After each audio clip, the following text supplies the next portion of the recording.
That's right, ladies and gentlemen. It is Commissioner Cooper, and tonight a little bit of Manifest Destiny as we head west to visit some teams out of the NFC. We got some great guest lines up for you, and we got some great fun for you as well. It's time for TSS Fantasy.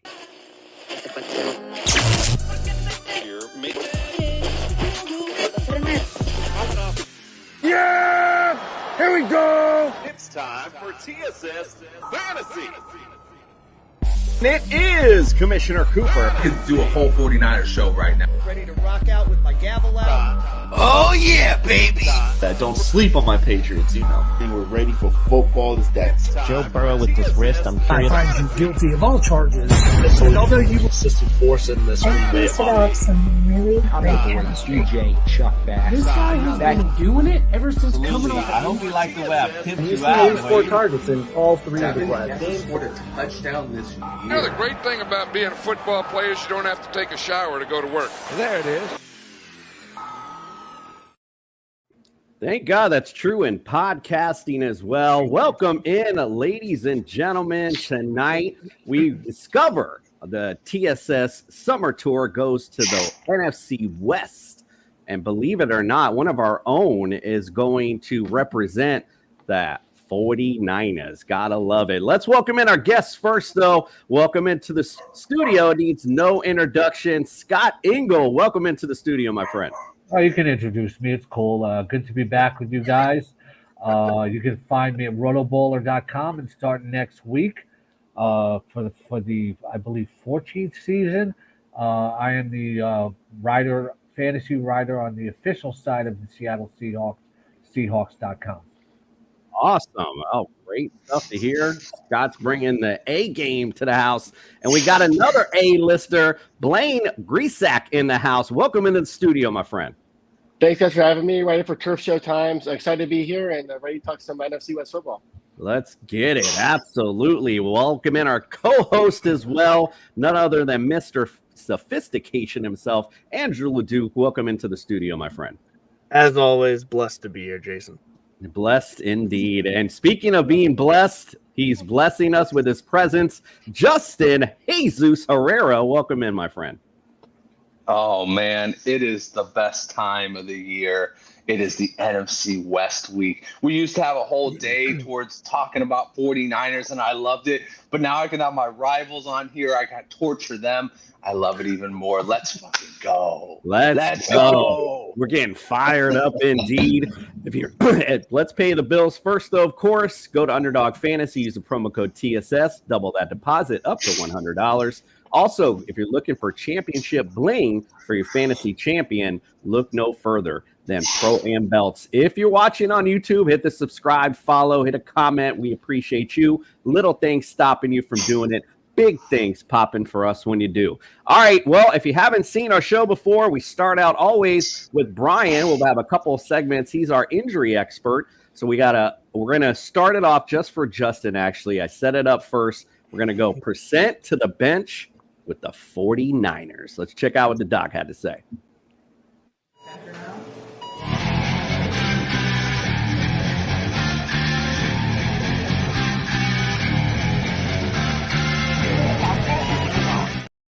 The summer tour is on. We're here for the San Francisco treat, the injured list. Brian Scott in. He's going to give some prognostication on some fantasy players. Brian, what we got on the house call?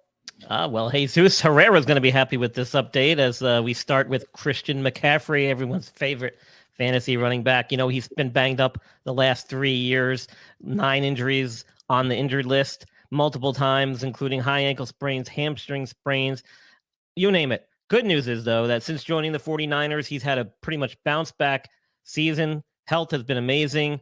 Unlike a lot of his counterparts at the running back position, he seems to be getting healthier. Chalk that up to a couple more years in the NFL and some amazing genetics. I see him not slowing down this season. I put his percent to bench at 10%. George Kittle, on the other hand, seems to be struggling with injuries as his career goes further down the line. He had a groin issue at the end of last year, which apparently required inguinal groin hernia surgery. And since his career began in 2017, he's had numerous lower body injuries, several stints on IR, and has missed about an average of 2 games a year. At this position, as one gets older, the injuries seem to pile up, and it takes its effect and makes it more difficult to operate at a high skill level. I give his percent to bench this year at 33%. And then Brock Purdy rounding out the 49ers, 2 years removed from his elbow UCL repair and a season removed from a concussion, which didn't see him miss any time. I see him coming on the field healthy and without any injury concerns. I give him a 5% chance simply because he's playing the quarterback position and he's not very mobile. So there you go. Go check out 49ers. Yes, sir. Go check out the Injury List podcast hosted by Brian Scott. Brian, we appreciate you coming in. And one shout out to George Kittle because nobody wants a groin injury, bro. No. Indeed. All right. Well, thank you, Brian, for that. Let's hit to the off season for these teams. Hit the summer rewind.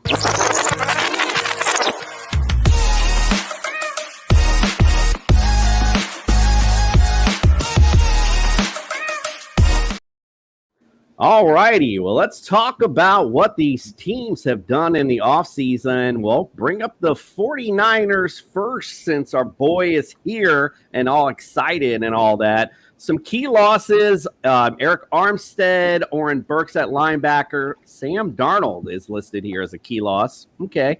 Edge rusher Randy Gregory, Javon Kinlaw, Ray McLeod. I mean, not a lot, but Chase Young obviously made some big impacts, so might be a loss for you there. Key additions, Devondre Campbell, Joshua Dobbs. Boy, he was a journeyman like no other last year. Jordan Elliott, edge rusher Leonard Floyd, Ezekiel Turner, Rock Yasin, and Isaac Yadam at cornerback.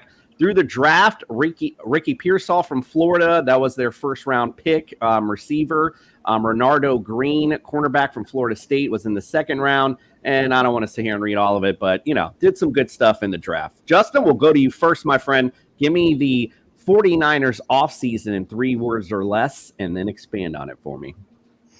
Reboot and rebuild. That's my 3 words. Reboot and rebuild. We're getting back to it, but we're also rebuilding at key positions like defensive line. Our secondary has been extraordinarily bad. We've been only able to make up for it because our linebacker core plays beyond their, skill. I mean, not skills, but they really overdo it. I mean, Fred Warner, Drake Greenlaw, those guys have really been able to cover so well in the secondary that it's been able to be a Band-Aid for it. But, you love it because you get like guys like Renardo Green, Rocky Sin, Ward is back. We're going to get Darrell Luter, who spent some time on the PUP list last year. He's coming back. He looks like a longer corner that might actually do us some well on the perimeter. But, yeah, I mean, as far as fantasy goes, it's been a not-so-relevant season. Ricky Pearsall looks like he's probably going to be somebody down the line, maybe like a dynasty asset. But, I mean, I'm excited because this defense got a lot younger. I mean, we got rid of our semi-all-pro. Eric Armstead, he was never really an all-pro. But, we got rid of him, and we brought in Malik Collins, who I'm super excited about from the Texans, and he comes in at half the cost. Armstead was costing us $18 million. He's only costing us $8 million under the cap. And then we also got to put in Jordan Elliott from the Eagles. We got just a bunch of rotational pieces that are going to help. And then Leonard Floyd's going to be the other outside guy for Nick Bosa. It looks like a great, reboot and rebuild for the 49ers. Reboot and rebuild after the team went to the dang Super Bowl. It's pretty impressive to say for sure. All right, let's go on. We'll get on to our boy Scott in the house, the Seahawks. Key losses for you guys, linebacker Jordan Brooks, Devin Bush, Will Dissly, Mario Edwards at D-line, Drew Lock, and Bobby Wagner. Key additions, Jerome Baker left America's team, the Miami Dolphins. Tyrell Dotson from linebacker as well. George Fant, offensive tackle. Nick Harris at center. Defensive tackle, Jonathan Hankins. Rayshon Jenkins at safety, and Lincoln Tomlinson at guard. Byron Murphy II from Texas was your first-round pick. We got Christian Haynes from UConn. That looks like didn't have a second round pick, so then a third round with that as well, and some other key pieces. But you know what? I don't know anything. That's why I got an expert in the house. Scott, give me your offseason in 3 words or less, and then expand on it for me. A new era. The Pete Carroll era is finally over, and Mike McDonald, who is highly sought after as a head coach, easily picked Seattle as where he wanted to go. The defense was 30th in the league last year, so under McDonald, I think we're going to see an instant turnaround. You mentioned the new linebackers, Dodson and Baker. Seeing Bobby Wagner go, that guy's a first ballot Hall of Famer, and he's instantly going to be in the Seahawks Ring of Honor. Jamal Adams is gone. That didn't work out as they wanted, so they got Rayshon Jenkins. The defense should be better. A few years ago, the defensive line was a real issue, and now I think it's going to be a strength. On offense, Ryan Grubb is probably going to open up the offense more than you saw in the Carroll era in terms of the passing game. Geno Smith could be set for a bounce-back season. If not, Sam Howell is lurking. He made a lot of turnovers in Washington, but that also was due to game script and him forcing the issue. I don't think that'll be a problem if he gets a chance to play, but they're going with Geno Smith. They have confidence in him. DK Metcalf, I think, could have a big bounce-back year. In the FSGA expert draft this past week, I took him in the 3rd round. Last year, he only had 3 100-yard games, scored 3 of his 8 touchdowns in one game. I think a big bounce-back year. McDonald's has already said they're going to find ways to move him around a lot more. Jackson Smith and Jigba could take a significant year 2 jump. Tyler Lockett, a true professional, another Seahawks future Ring of Honor guy, and very well beloved by the fan base. And he's still going to be an important part of what's going on in real life. And a sleeper from the Seahawks, Noah Fant. They're no longer using 3-4 tight ends. Fant is always, we've been waiting for this breakout year. It could happen this year to a degree in real life and fantasy. Always too fast for linebackers and too big for defensive backs. Noah Fant could be somebody to watch and somebody you want to grab in the late rounds. You heard it here first, early here it's late June, but you heard it here. Noah Fant, that sleeper guy to look out for. All right, let's go to Blaine. You've been patiently waiting, my friend. Let's talk about those L.A. Rams. Key losses, of course, Aaron Donald did retire. Jordan Fuller at safety. Coleman Shelton at center. Carson Wentz is gone. Jonah Williams at defensive line. You added, though, Jimmy G is in the house. So guard Jonah Jackson, safety Carmen Curl, and safety Darius Williams, and cornerback Tre'Davious White. As far as the draft, 1st round pick Jared Verse from Florida State. 2nd round Bladen Fisk from Florida State. Well, you got 2 Florida State guys right there in the first 2 rounds. But again, you're in the house as the Rams experts, rather than me just reading off what you have. Let's hear what you say. 3 words or less, your off season. Expand on it for me. Yeah, I'd say that in 3 words or less, my off season would be off season recap would be building the foundation. You said they lost Aaron Donald. Obviously, that's a big loss. This is a team that I don't think a lot of people expected to kind of have the year that they had last year. They kind of were maybe a year ahead of kind of what they thought they would be. So this year was just kind of continuing to build on that and build the foundation for this next kind of step that they need to take to maybe go for another run with Matthew Stafford and Cooper Kupp there. On the roster. So, they go out, they get Jared Verse, who's going to be kind of the face that defense, that edge rusher. They really needed a threat on the edge, and he'll be able to do that. They go up, they get his teammate, Braden Fisk from the defensive line to pair him with Kobe Turner, who had a really good rookie year last year. They add some really good experience to that secondary. Last year, with guys like Darian Kendrick, they were very inexperienced in the back end. They go out, they get Darius Williams, a guy that had been there in the past. They also add Cameron Curl, like you said. And then they got Trey White as well. So they add some experience to that secondary to kind of limit some of those mental errors. And then on the offensive side of the ball, they didn't do a ton. It was just kind of about, last year they kind of implemented more of the gap scheme run game and got bigger up front. So they go out, they sign Jonah Jackson to slot at left guard. They're going to move Steve Avila to center. They signed Colby Parkinson as well, who was a really good blocking tight end for the Seahawks for a few years, and then. They go out and get Jimmy G to hopefully give Sean McVay the secrets to Kyle Shanahan when they go out and go play him twice a year. So not a bad offseason, to say the least. Yeah, I like it indeed. All right, we'll see what the LA Rams going to do. You know, Matt Stafford, Cooper Kupp got the whole crew ready to rumble, so it'll be fun to see. Well, we couldn't find a Cardinals guest, so on cue, LeDuc's got his red shirt on, so I'm going to go to you on these Cardinals. Let's talk about their key losses. Marquise Brown, obviously, out of there. Leaky Fotua, if I'm saying that right, defensive tackle, cornerback Antonio Hamilton, DJ Humphries, offensive tackle, and Rondell Moore also gone as well. Key additions, Evan Brown, Bilal Nichols, that was a key pickup in their defensive line. Justin Jones, Sean Murphy-Bunting, Desmond Ridder, quarterback, Jonah Williams, offensive tackle, and Mac Wilson, at linebacker. We know about the draft. We've been talking about it till ad nauseum, but if you didn't know, Marvin Harrison Jr., Marvin Harrison had a son, if you didn't know, and he went to Ohio State, and the Cardinals drafted him. So just in case that was breaking news, everyone will be jumping all over him as well. Also in the first round, they got Darius Robinson from Missouri as well. Max Melton, a cornerback. Look like you're trying to beef up the defense a little bit. Also, Trey Benson could be another sneaky play. We know James Connors had some injury history, although last year played very well. So, again, that's kind of a wait and see. All right, Drew, 3 words or less. What do you think of the Cardinals offseason? Expand on it for me.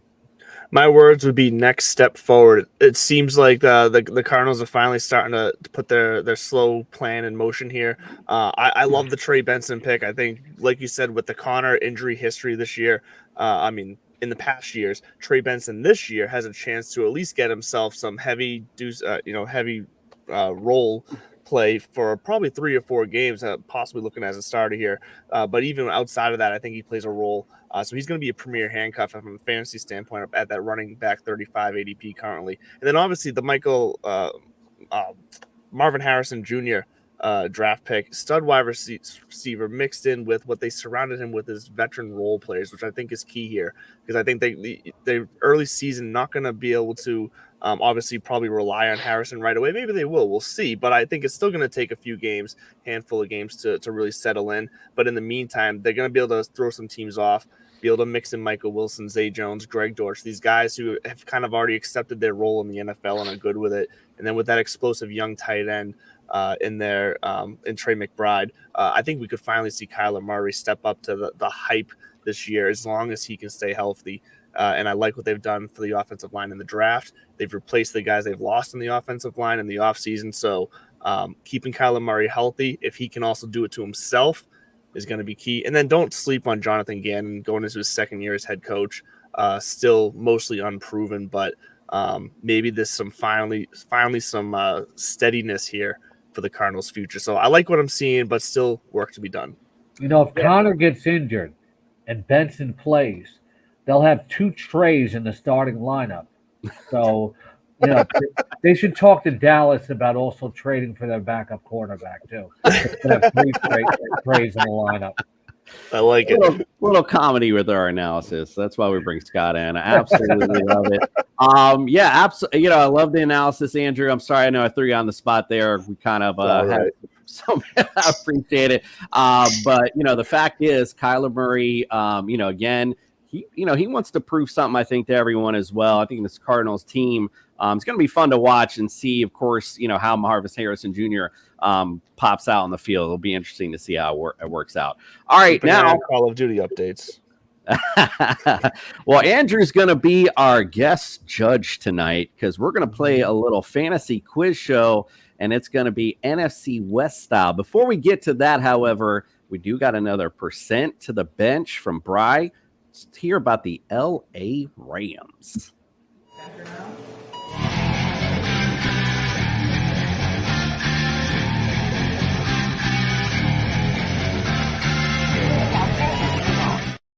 We're here with the glitz and glam of LA for the Rams. We're here with Brian Scott from the Injury List podcast for his percent to the bench. What do you got for the LA Rams, my friend? Ooh, well, the Rams are taking a hit in my percent to the bench this year, starting out with Kyron Williams. He's only 3 years into the league here, but he's missed some significant time with various injuries. Last year, it was an ankle that cost him 4 games. Then he fractured his hand in the playoffs, which required off-season surgery. Good news is he is young and he has age on his side, and these are injuries that you can bounce back from and have a full recovery. But I'm going to have to give his percent to bench at 25%. And then everyone's favorite fantasy make or break player, Cooper Kupp. He seems like he's been in the league forever. He's only late 20s, though, right? And his injuries, though, have no doubt added a significant amount of years onto his frame, from ACL surgery to tightrope procedure to address a lingering ankle issue, missing time with multiple hamstring and ankle injuries even after that. He's a very high-risk, high-reward fantasy roster addition. No one can doubt his success that he has had, but you also cannot doubt the severity of his injuries. I got to give him a percent to bench of 45, man. Hate to do it.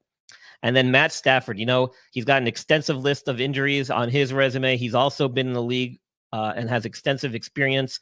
Finally was able to capture that elusive NFL title. While it takes a lot to keep him off the field, even with these injuries, you have to wonder now that he's finally got that title, how much more cautious he's going to be, knowing that his career is coming toward an end and winding down. I give his percent to bench a 33%. Ooh, the walking wounded in LA, it seems like. Not a good report from the doc. We'll see how it plays out. Brian, we'll see you next week. Go check out on the next one. We'll see you on the Injured List podcast. Go check that out. And great stuff, Brian. We'll see you next time.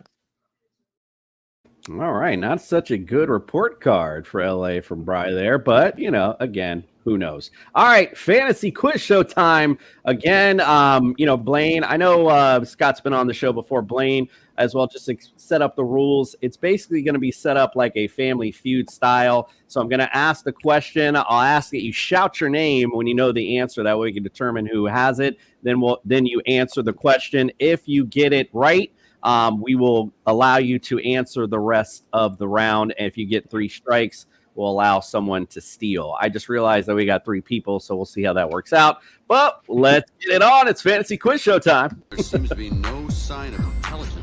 It's the Fantasy Quiz Show. Justin Jefferson. Justin Jefferson. It's going to be a long game. I gotta love it every time. It's just still funny to hear it. All right, let's go. Fantasy quiz show time. We got the top. Let's see. What did I get? Oh, these are top 6 and top 5. Sorry, top 5 answers on the board. If you're, like I said, just shout your name when you know the answer. We're gonna go all time NFC West history. I'm looking for the most rushing yards. Scott. Marshall Faulk. Oh, wow. Oh, it's on the loop. My bad. Sorry. I did that. I shut it off. I forgot to put that up again. My bad. We did that last week too. It's my fault. All right. Well, Justin or Blaine? I'll go Blaine. I'll go Eric Dickerson. Eric Dickerson. Yeah. That is correct. He is 4th on this list. So you will take it for now. Who else do you have on the list? Ooh, is Sean Alexander on that list? Sean Alexander. That is also correct. He is number 3, 7,798. Eric Dickerson, by the way, 7,336 all time in NFC West history. Go ahead, Blaine. What else you got? Oh man, does it just include what their time with that team in the NFC West, or you got it? Yes, sir. Okay. So Emmitt Smith is kind of, I guess, out of that conversation then. Yeah, his Cardinal days. Yeah, it's Cardinals legend Emmitt Smith. Oh man, Todd Gurley is definitely not. I'll just shoot Todd Gurley, I guess. Todd Gurley not on there, but. Yeah. That's your first really strike. good for a long time too. You got two strikes remaining. Do you got another guess? My issue is I am not very my 49ers history isn't that great. So there's definitely a 49ers guy or two up there that I can't think of. So do you have a guess? No, I don't. Wait. We're just gonna skip past the other one. Let's go ahead and give him the third strike. It's really unfair. It's my team. Blaine came up short there. Well, this worked out actually good since Scott answered incorrectly. Blaine just X'd out. So Justin, that leaves you. Can you steal the first round with this question? Do you have anyone on this list? We got number 1, number 2, and number 5 remaining. Blaine, the guy you were forgetting from the 49ers, his name is Frank Gore. Oh, yeah. I don't know how I missed him. Wow. That's a big miss. Frank Gore.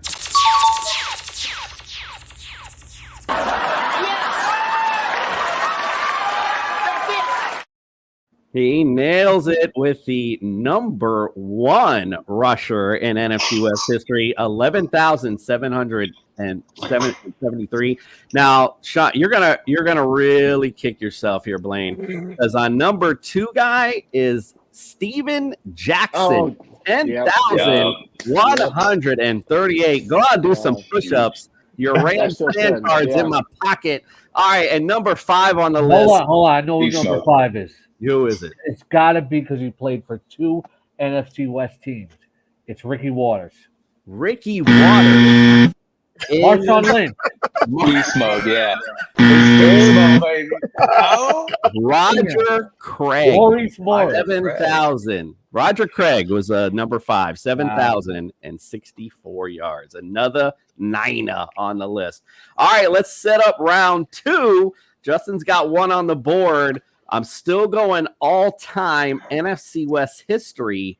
I'm looking for the person who has the most pass touchdowns thrown. Kurt Warner. Justin. Oh. Kurt Warner.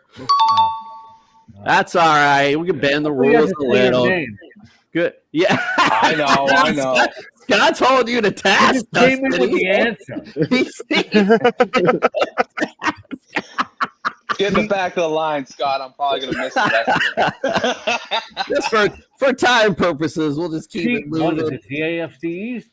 He said cheating was the AFC East. Kurt Warner is actually tied on this list with someone here for 4 and 5. The quarterback or the running back? Because the quarterback. With the K, the guy with the K in the front of his name. Yeah. 202 pass touchdowns thrown, Justin, by Kurt Warner. So you will take the rest of the list. Go ahead. What else you got? I always hate saying his name because bad things always happen. Russell Wilson. Russell Wilson. Numero uno on this list. That actually surprised me, to be honest with you. But yeah, number 1, 292 pass thrown touchdowns for him. All right, Justin, what else you got? Snowy Joey Montana. I know if you don't get this shit, I was like, Jesus. Number 2, that is correct. Number 2, 244 pass thrown touchdowns. All right, who else you got? You ain't taking my fan card. No, sir. Oh man. Now I wanted to say Steve Young just for the hell of it. If he's not on there, at least I said Steve Young. Steve Young. He is on there. He's number 3, right behind Joe Montana, 221. So all you have remaining is number 5, technically, but tied with Kurt Warner. Do you got it? Oh man. So this is where we get to the slums because it's everybody else's quarterbacks. Only one of them. Only two of them have rings, though. Oh, Matt Hasselbeck. I was going to say Incorrect. So Hey, good Scott, thing you didn't tell say me it, when you Scott. can fill a hand with rings. Yeah, but those are old and rusty, though. You better. Here we go. We shine those bad boys up real good. Old and rusty. Old Have you and even rusty. seen any of them? How old are you? How about you have it? You gotta go. Don't worry, I've seen the trophies.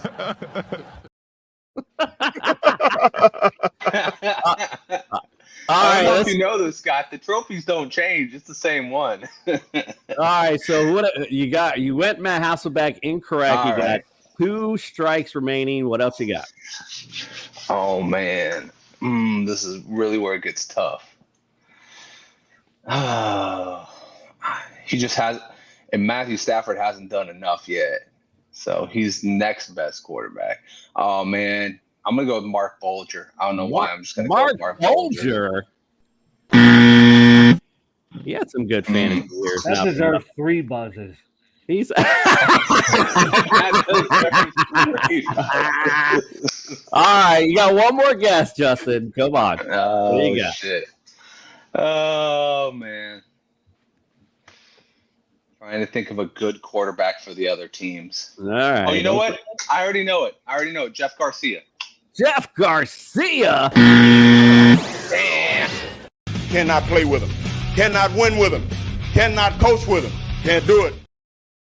Can't do it. Indeed. That was Jeff Garcia. Yeah. Can't win with him. You can't play with him. Who's going to set it up first, Scott or Blaine? I'll leave it up to you guys. Shout it out. Palmer. Carson Palmer. Oh no. Carson Play the Palmer. bell first. How do you teach me like that? Nah, I know. That was a bit of a misclick. Sorry.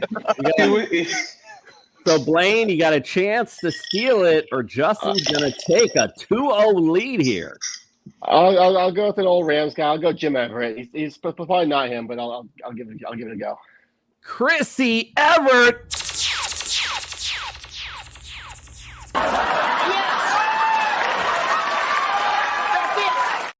I mean, that's the only place he played, so that's possibly why. But yeah, tie with Kurt Warner, believe it or not, with 202 thrown touchdowns. Great, crazy. That was the best answer of the game so far. That was good. That was good. Nice job, Blaine. So do I get my fan card back? Yeah.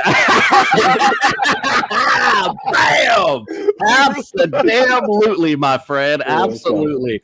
All right, let's go. This is the third question. We got 1-1, Justin and Blaine. Scott, you got to get on this board here, bro, with this one. Let's see what happens. Now, again, Scott's right. We're gonna hold you to task. Got to shout your name first. All right, here we go. Top 5 answers on the board. And I am looking for all-time NFC West history most receiving yards by a tight end.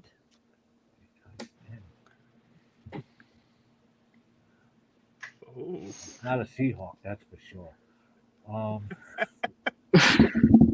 George Kittle. Blaine, I guess. I'll go George Kittle. I said it already. But did you say your name? You didn't say your name. Oh, but I just didn't. I don't have to play by the rules. It was fine. All right, let's give Scott a victory here. We'll get Scott. He did shout it out first. All right, so George Kittle for Scott. You control the board, my friend. George Kittle, actually, by the way, he is number 1 on this list, 6,274. Good luck with the rest, my friend. I'm having a brain fart with the other ones. There's nobody on the Seahawks. There might be, for all I know. This is a tough one, actually. What the hell? Why am I having a total brain fart on the current Rams tight end? Because I never want to draft him in fantasy. I'll give you a fanboy hint, Scott. Don't worry about it. Oh shit! Oh shit! Trying to think what. Oh wait, Brent Jones. Brent Jones. That is correct. He is on this list, number 3, 5,195. Good job there. All right, you got number 2, number 4, and number 5 left. 2, number 4, and number 5. Jimmy Graham? Jimmy Graham. I shouldn't have picked this. Had some great fantasy years though. Jimmy did his thing from the U. All right, got 2 strikes left. What else you got?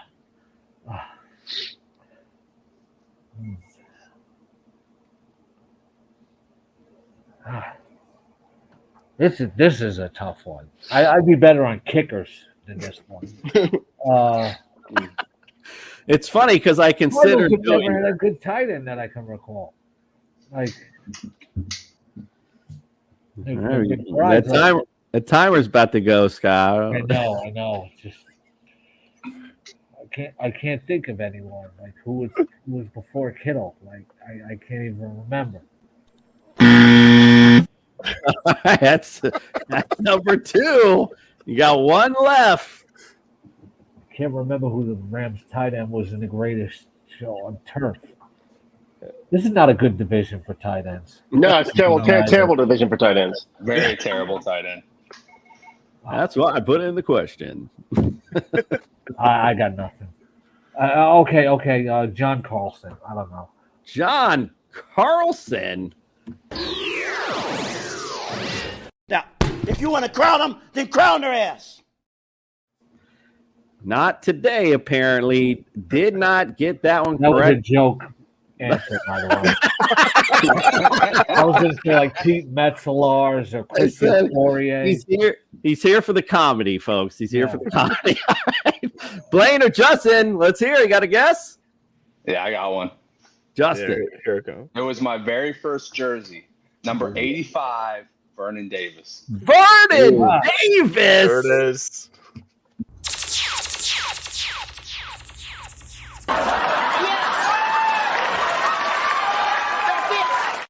Wow, indeed, Justin. Great job there, my friend. Cam Chancellor knocked them out. That's the guy you were thinking of, though, Scott. I know that's the guy you were thinking of. Hey, to be fair, Cam Chancellor knocked a lot of motherfuckers out. Yeah, very true. Vernon Davis, number 2 on the list, 5,640. Wesley Walls was number 4, 4,828, and Jim Mitchell, 4,019. Wesley Walls? When did he play in the NFC West? I don't know. I'd have to actually click. Saint and a Panther? Okay. I think I don't. But the Panthers did play in the NFC West. So that's that's a trick. That was probably during that era. Yeah, believe it or not. All right, Justin, you're up 2-1 over Blaine, and Scott, you're still scoreless. Let's see if we can get you. I'm like the 49ers in rings over the last 30 years. So, you know what's actually, we have one asshole. You have one asshole? Thank God. We're getting out of control. All right, let's go. Next question. All right, so you were talking that shit a minute ago, Scott, and I'm going to call you out on it because this next question is just for you. An all-time NFC West history, top 5 answers on the board. I'm looking for the most field goals made. Oh, Jesus. That lined up perfectly. I love it. Oh, Jesus. It so did. I'm so glad you said that, Scott. How did that happen that way? I don't even know. It's like, you know how to transition, Scott. Thank you. Lane, I'll take it. Give me Jeff Wilkins. Jeff Wilkins, number 2 on this list with 307. All righty. Well, congratulations, sir. You control the rest of this round. What else? What other guests do you have? Is Josh Brown on there? Josh Brown. Ooh. The brand new brother in town. He's number 3 on the list with 220. What else you got? He was with the Eagles for forever, but let me try. I think he played for the 49ers for a bit. David Akers. David Akers. Not correct. Not on this list, my friend. What else you got? Let me see if my guy Greg Zuerlein's on there. The Greg Zuerlein. Greg the Leg. Greg the Leg. Yeah, I was like, there was some kind of something with him. I couldn't remember it. He's number 4 on the list with 201. All right, so you're missing number 1 and number 5. You got 2 strikes remaining. Yeah, I think number 1 is going to be the 49ers kicker that just very, very recent kicker. I think that just I can't think of. So yeah, my kicker knowledge is it's gone. It's out the window now. it's done. That's all I got. You went pretty extensive for a No, you were going like I thought you were going to. I was hot for a bit, and now I'm cold again. All right, hey, okay, we just go hit the third then, I guess. We gave him the friggin' game. In my opinion, that sucked. I'm keeping count here. For the next time Blaine's on, he's now pocketed 4 strikes. All right, Justin or Scott with no Googling. Number 1 or number 5? I can see those glasses, Scott. I'm going to fill in the blank for Blaine again. I don't know if he actually did it, but Robbie Gold. Robbie Gold. Oh, no, not correct. Scott, can you get on the board and get us number 1 or number 5? He has a ring. Steven Hauschka. Steven Hauschka. No, sir. Sorry, Scott. It was Morton Anderson, number 1, 401. Yes, indeed. Ray Wershing was number 5 with a 190. And don't ask me where I played because I didn't type that in on the sheet. All right, it's 2-2. And, Scott, you're pretty much out of it, but you could, make it interesting if you could get on the board with this one. Like the Cardinals just like the Seahawks, Scott, you're pretty much out of it. They make the playoffs every year. What are you talking about? All right, final question. Top 5 answers on the board. I'm sorry, top 6 answers on the board.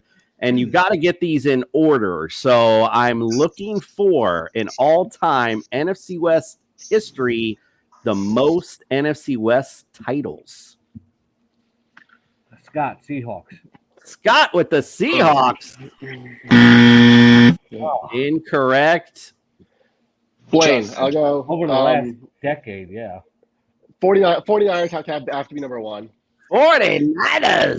Say it. Numero uno on the list. All right. What else you got, my friend? Because we got to go. Remember, got to go in order. Looking for number 2 now. 2 has to be the Rams. The Rams. That is correct. They are 14th on the list. Who's number 3? 3 the Seahawks. Thank you. Seahawks. Number. They have. He gave him a free answer. Here for the comedy. I'll say it again. Their number. They have 9 NFC West titles. Thank you. Number 3. What about over the last 15 years, huh? Right. So all right. Yeah. So, Numero uno. Who else you got, Blaine? I think it's gonna be. I think the Cardinals or the Saints here. But I think I'm gonna go the Cardinals. The Cardinals. That is correct. They are number 3. All right. What else you got? They are number 4. Oh, my bad. Them gummies are kicking in. They have 3 division titles. Damn. I'll take the Saints at 5. The Saints? No, not on the list. You got 1 more strike left, and you got 2 answers left. Oh, I'll go the Panthers then. The Panthers. No. Was that 3 strikes? I think that was 2 strikes. Oh yeah, that's what I said. I think I missaid that. So okay, so that was your. That was 2 gummies, not 3 strikes. Right. Thank you. Thank you. My bad. All right, a little miscount. All right. Cool. All right. So now it's on your final strike. That was incorrect. We're still looking for the number. It's number 5th on this list for the most NFC West titles. I don't know if I'm going to get because the old NFC West that I remember was the Rams, the Saints, the Panthers, and the 49ers. And then the new NFC West, obviously the Rams, Cardinals, Seahawks, and 49ers. So I don't know the last two. Well, that would mean you're wrong. Hello? You play to win the game. All right, he's banked 5 now. Justin or Scott? Justin for the win, Scott for the something. Scott's going to say Atlanta Falcons. The Atlanta Falcons. That's it.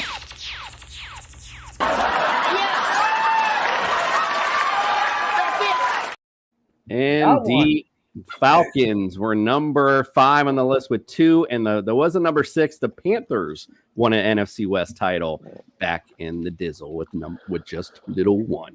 All right, well, congrats, guys. I think we'll just chalk this up for a tie. So tonight we just got all winners.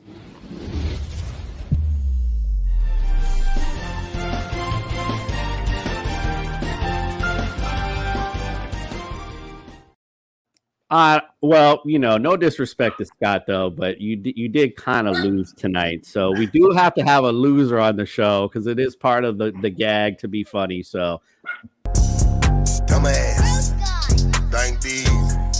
They call me dumbass.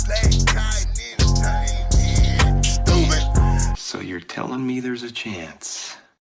Not a chance on this game for Scott tonight, but as Scott's a man that knows how to transition. So let's hear from Brian Scott from the Injured List podcast. Let's get his percent to the bench on those Seahawks.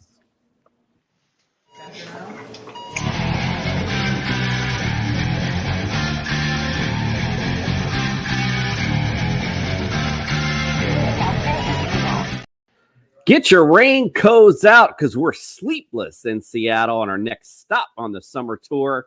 We're here with the Injured List podcast host, Brian Scott, giving his percent to the bench. Who do we got for Seattle?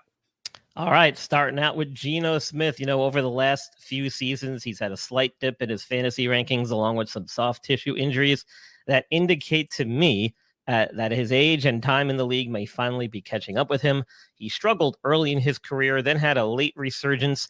But you know what? Father Time is undefeated. I'm giving his percent to the bench score of 25%, although in retrospect, it's actually pretty fair, I think. Kenneth Walker, in a short time in the league, he's had multiple soft tissue injuries ranging from an ankle sprain to a groin to a hamstring injury. Last year was particularly tough, and he ended up losing significant time to his then backup running back, Zach Charbonnet. We'll see how he fares in camp this year, but based on last year, which was the bulk of the time in the league, I'm giving him a percent to bench score of 25 as well. And then Jackson Smith-Jigba, most of his injury history dates back to before his rookie season even started. He missed 10 games his last year in college with a hamstring injury, then had surgery on his wrist in August of last year, but still made it back in time to play week 1.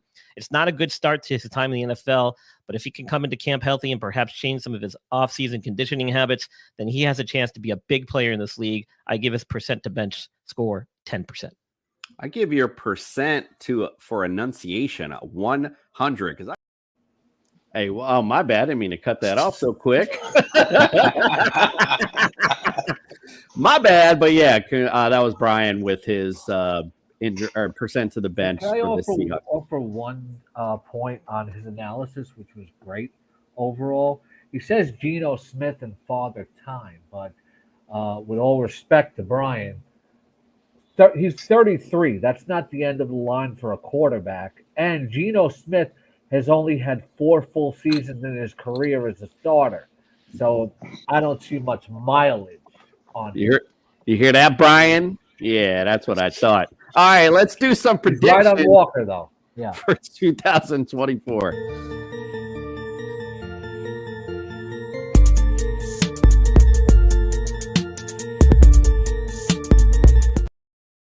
All right, well, let's get to it. We'll go with our guest here first. We're going to talk, basically, we're going to go through it and talk about the fantasy aspects for the Seahawks this year.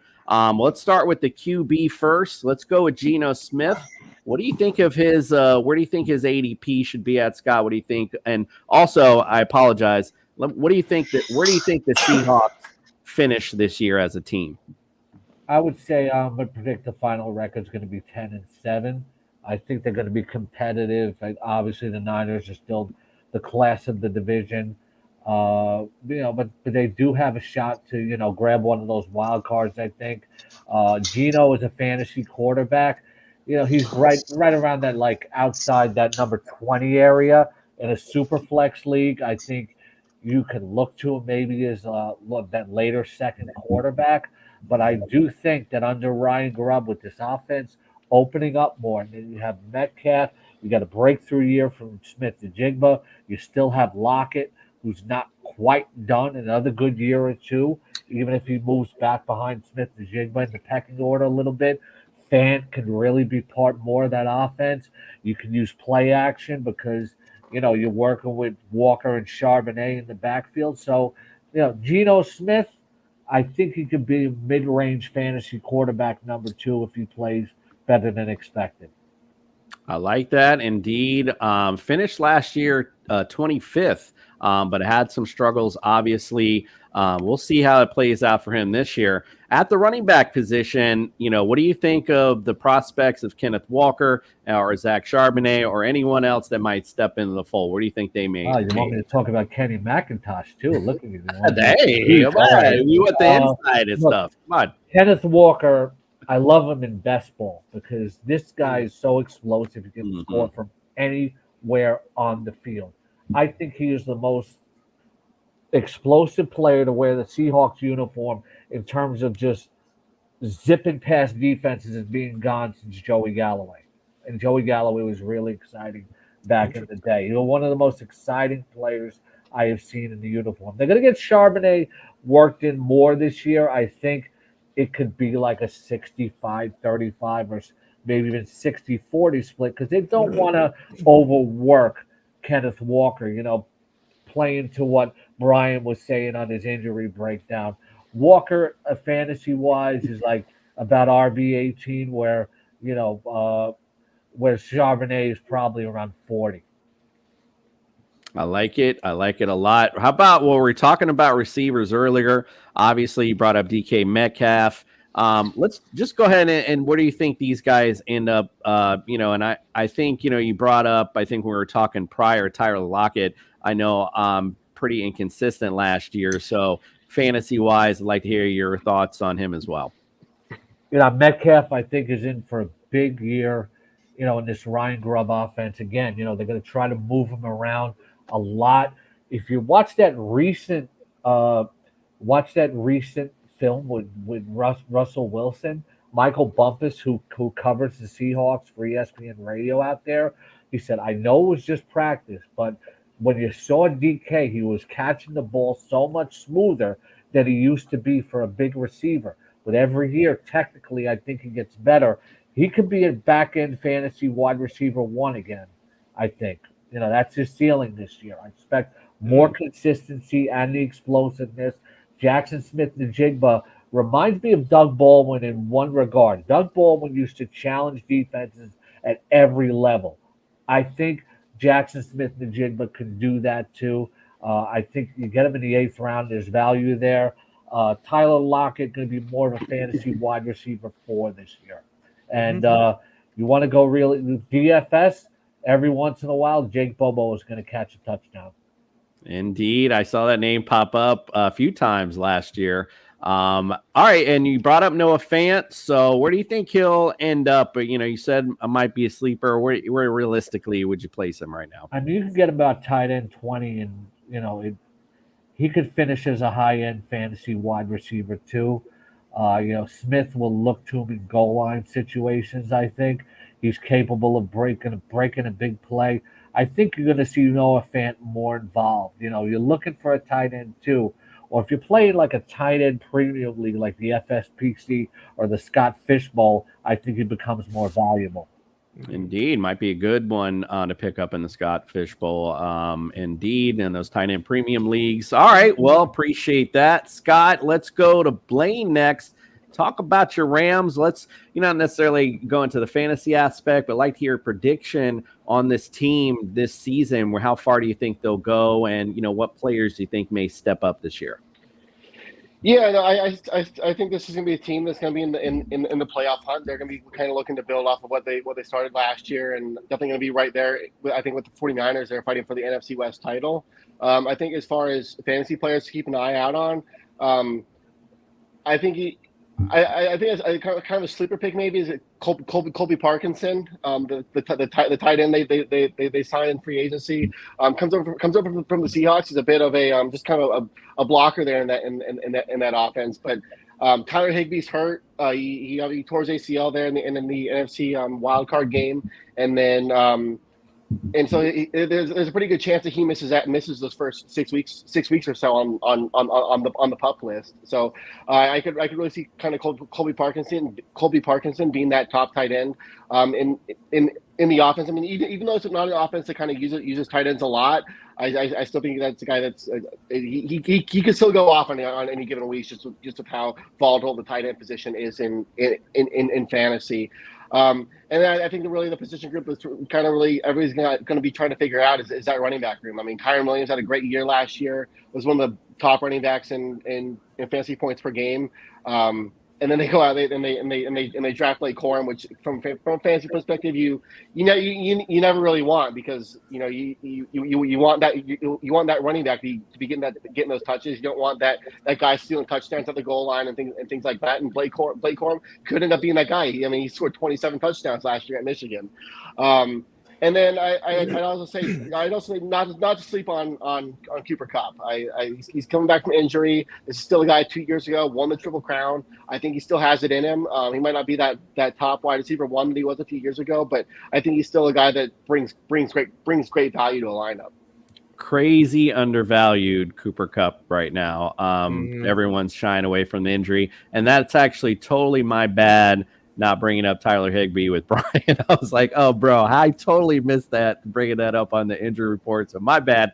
Justin, go ahead. What were we going to say? I just have a quick question for Blaine. Are we just done with Tutu Atwell, or does he have a place on this receiving core at some point? Because he seemed like he was really good at certain points last year. I think he opened up with 119 yards right away. He had a couple good games. Is he going to be phased out now that Demarcus Robinson is re-signed? Yeah, I kind of see him being phased out a little bit, being more of the wide receiver 4 in that offense, and more of kind of a big boomer bust play type player. I mean, he can still beat you deep. He has the speed to do that.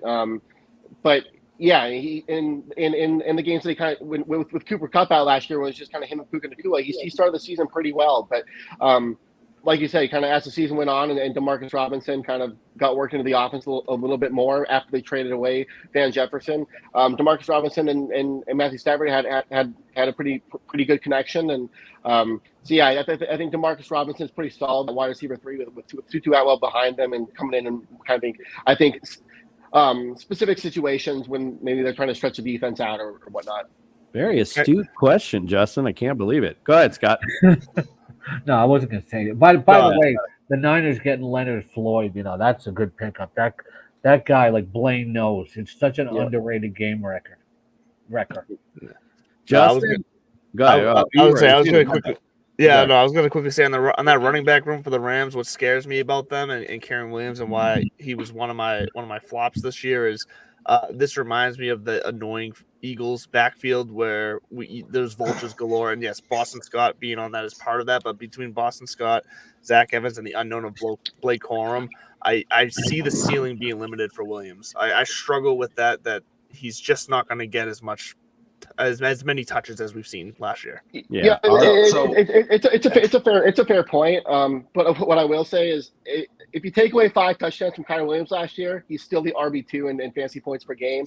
And then if you also take away 200 yards, he's still the RB6 in fantasy points per game, right there at Breece Hall. I don't think Kyren Williams is going to be completely phased out of the offense. I think kind of going back to an earlier point, I think they kind of want to they kind of want to, I think, manage his touches a little bit. He spent 4 games on the injured reserve last year, and the offense completely changed when he was out. So they bring a guy, Blake Corum, who Sean McVay and Les Snead both compared to Kyron Williams. So I still think Kyron Williams is going to be the guy. Sean McVay values a running back that can pass protect and knows the offense, and that's Kyron Williams. He's going to be the RB1, but I do see this kind of maybe like a 65-35 split.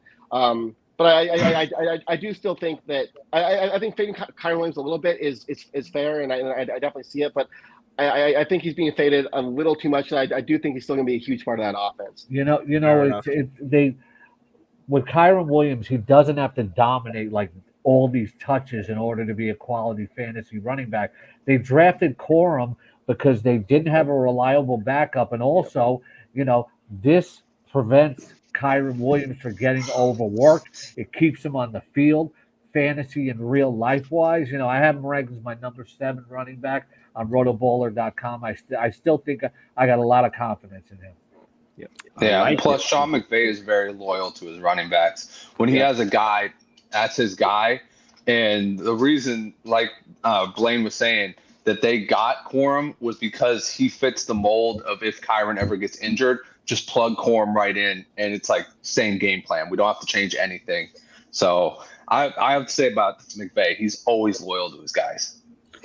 Indeed, could definitely sounds like a good handcuff, nonetheless. So yeah, good look out for Blake Corum. All right, Justin, let's get to those Niners. Go ahead and give your fantasy analysis and give me a prediction for their season this year. Yeah, just draft them all. You'll be fine. That's probably not even an overstatement at that point. Like I think you can draft them all and they'll be fine. But for the purpose of the time, I'll make it really quick.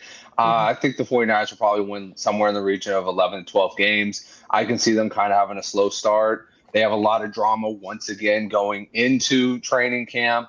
There's always a player that's holding out for the contract they're inevitably going to get, but they want to hold out anyways. Last year was Nick Bosa. The year before it was George Kittle, yada, yada. This year it's Brandon Ayuk.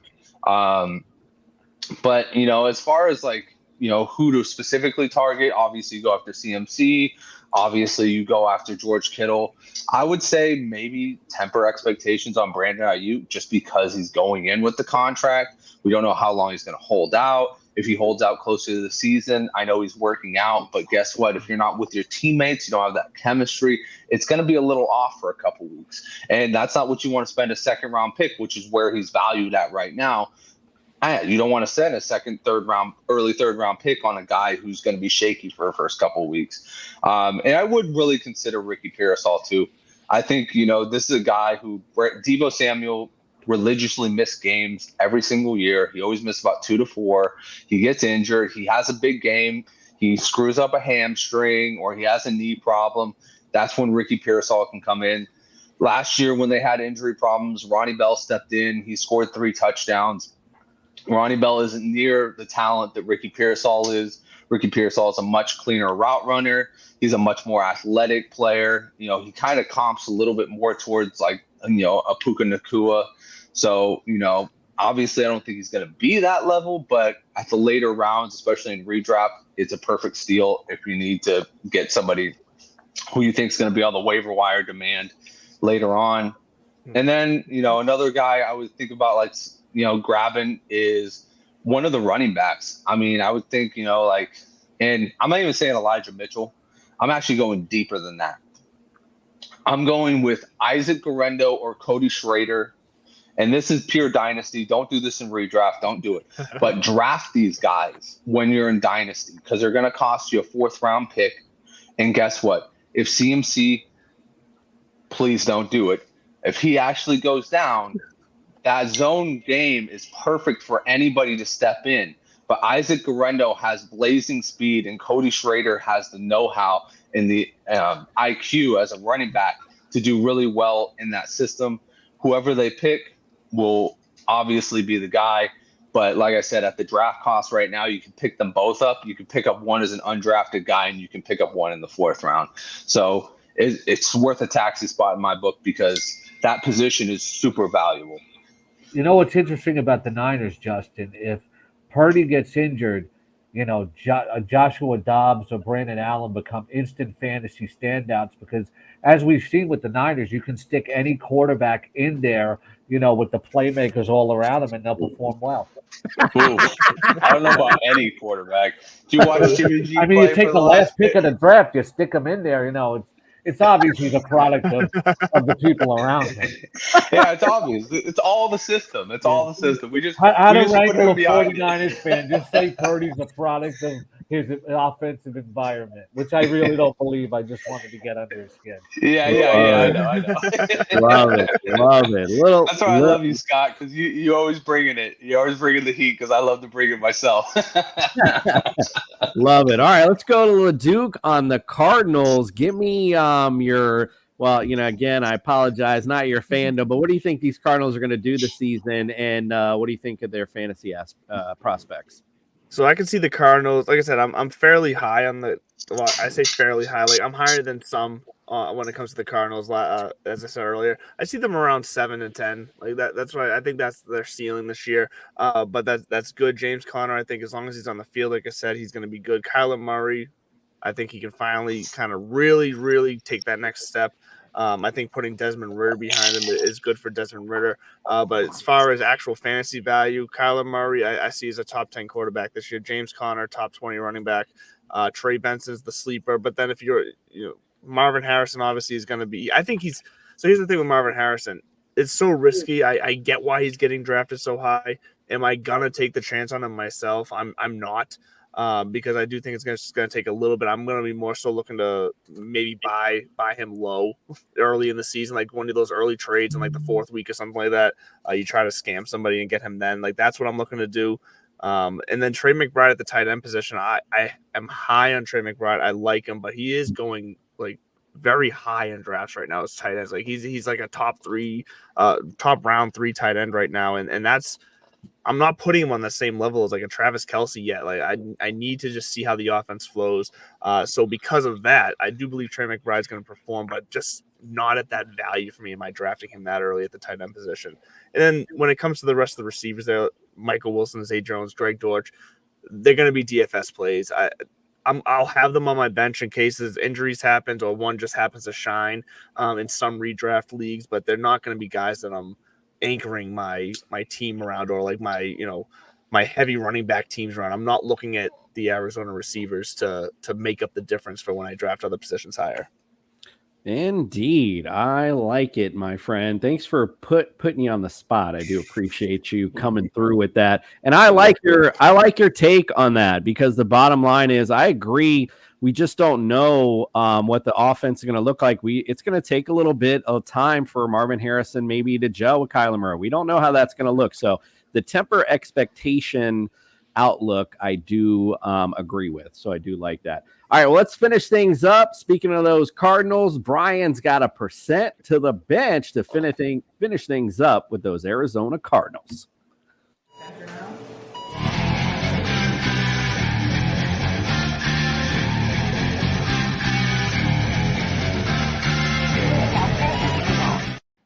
We are hot in the desert as TSS Fantasy Summer Tour rolls on. Brian Scott from the Injury List podcast is here to give us his percent to the bench. What we got for the Cardinals, Brian? All right, let's start out with Kyler Murray. Despite his non-contact ACL injury in 2022, I'm optimistic that we see the return of the player that he was once before. Mobile, maybe losing half a step or two, but he's a smart enough guy with enough mobility in his game that he's still going to make a splash. I look for him to have a bounce back year. I think they played his recovery well, and I see that being a huge bonus heading into this season. I give him percent to bench of 15%.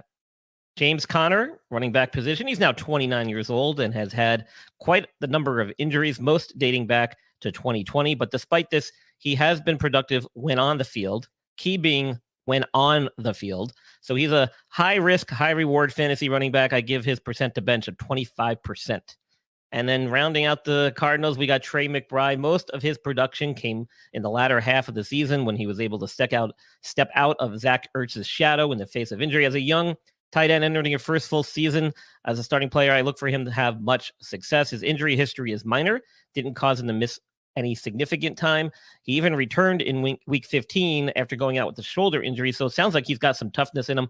I give his percent to bench 10%. Not too shabby for the young buck indeed. Go check out the Injured List podcast hosted by Brian Scott. Brian, we appreciate you, and we'll see you on our next stop.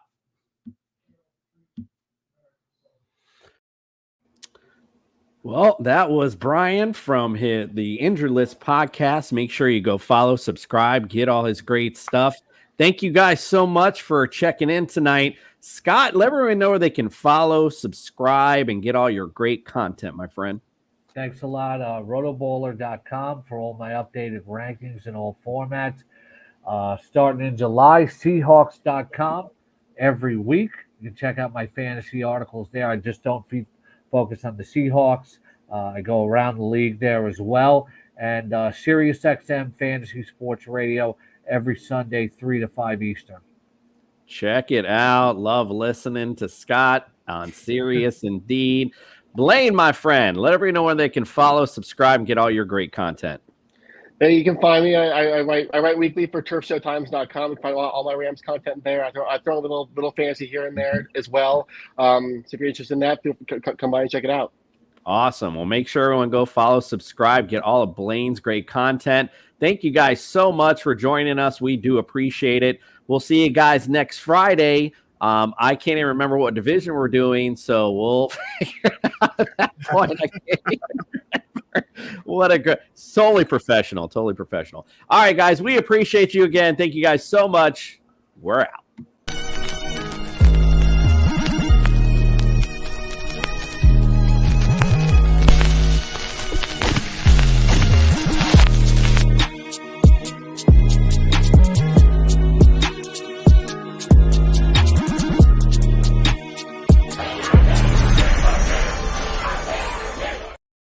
I forgot. And I didn't even